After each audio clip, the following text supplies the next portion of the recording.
ஓம் கணபதியே நமக. குரு தேவாய நமக. குரு வாழ்க, குருவே துணை.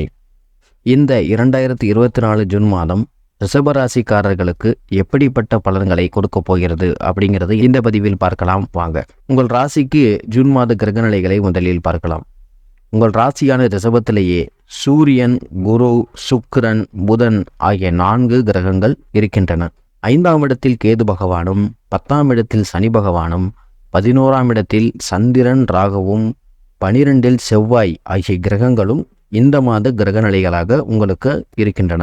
இந்த ஜூன் மாதம் உங்கள் ராசி அதிபதியான சுக்கிரனே உங்கள் ராசியிலேயே இருப்பதால் மனசுல தன்னம்பிக்கை அதிகமாகும். எந்த விஷயத்திலும் தெளிவான சிந்தனை இருக்கும்.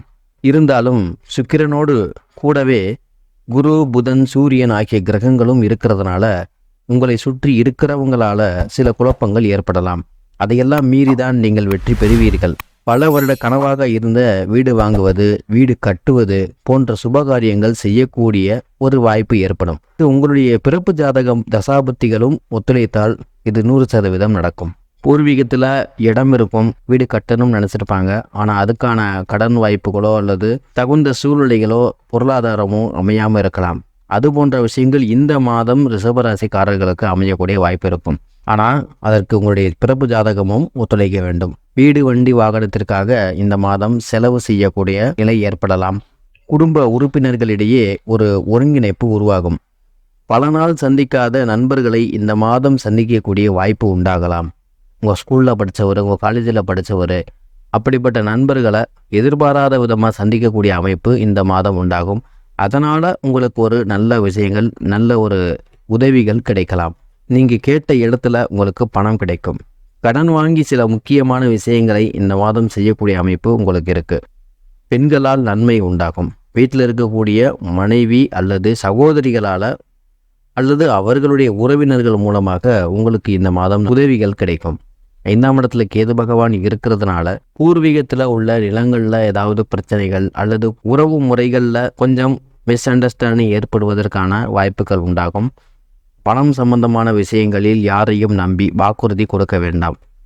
ஜூன் 15ஆம் தேதிக்கு பிறகு பொருளாதாரம் நன்றாக இருக்கும். குடும்பத்தில் இருந்த பிரச்சனைகள் தீர்வதற்கான சூழல்கள் உருவாகும். 10ஆம் இடத்துல சனி பகவான் ஆட்சி இருக்கிறதுனால தொழில் ரீதியான முன்னேற்றங்கள் நல்லபடியாக இருக்கும். சொந்த தொழில் செய்பவர்களுக்கு இந்த மாதம் தொழிலில் ஒரு நல்ல மேன்மை உண்டாகும். செய்கிற காரியங்களில் வெற்றி கண்டிப்பாக உண்டாகும். 11ஆம் இடத்துல சந்திரனும் ராகுவும் இருக்கிறதுனால தேவையில்லாத விஷயங்களில் பணத்தை போட வேண்டாம். ஷேர் மார்க்கெட் மற்றும் MLM சம்பந்தமான விஷயங்களில் கவனமாக இருக்கணும். போலியான விளம்பரங்களை நம்பி ஏமாறக்கூடாது. 12ஆம் இடத்துல செவ்வாய் பகவான் ஆட்சியாகவே இருக்கிறதுனால வண்டி, வாகனம் சம்பந்தமான செலவுகள் ஏற்படும். வீடு சம்பந்தமான செலவுகள் ஏற்படும். அவ்வப்போது சில உடல்நல குறைபாடுகள் ஏற்பட்டு சிறு மருத்துவ செலவுகள் ஏற்படக்கூடிய வாய்ப்பு இந்த மாதத்தில் ரிஷபராசிக்காரர்களுக்கு இருக்கிறது. இது எல்லாமே பொது பலன்கள் தான். உங்களுடைய பிறப்பு ஜாதகப்படி நடக்கக்கூடிய தசாபுத்தி மந்திரங்களின் அடிப்படைகள் தான் பலன்கள் 100% நடைபெறும். அது மட்டும் இல்லாமல் தசாபுத்தி அந்தர பலன்களை கூட நாம் சொல்லலாம். இருந்தாலும் ஒவ்வொரு ஜாதகத்திலும் தசா நடத்தும் கிரகங்கள், புத்தி நடத்தும் கிரகம் எந்த இடத்தில் எந்த சாரத்தில் இருக்கின்றன என்பதையெல்லாம் பொறுத்து தான் தசாபுத்தி அமைப்புகளுடைய பலன்களும் மாறுபடும். ஆகையினால் சனி திசை நடந்த எல்லாருக்கும் ஒரே மாதிரியான சனி திசையோ அல்லது ராகு புத்தியோ நடக்காது. ஒவ்வொருவருடைய தனிப்பட்ட ஜாதகத்தின் அடிப்படையில் தான் அந்த பலன்கள் மாறுபட்டு தான் நடக்கும். உங்களுக்கு ஏதேனும் மிகுந்த நெருக்கடியான சூழல் இருந்தால் பிறப்பு ஜாதகத்தை ஒரு முறை நீங்கள் செக் பண்ணி பார்த்துக்கிறது நல்லது. உங்களுக்கு கன்சல்டேஷன் தேவைப்பட்டால் ஸ்க்ரீனில் பார்க்குற இந்த நம்பருக்கு நீங்கள் வாட்ஸ்அப் பண்ணலாம். உங்களுடைய நண்பர்களுக்கு இந்த வீடியோவை ஷேர் பண்ணுங்கள். இந்த வீடியோ பார்த்ததுக்கு மிக்க நன்றி. வணக்கம்.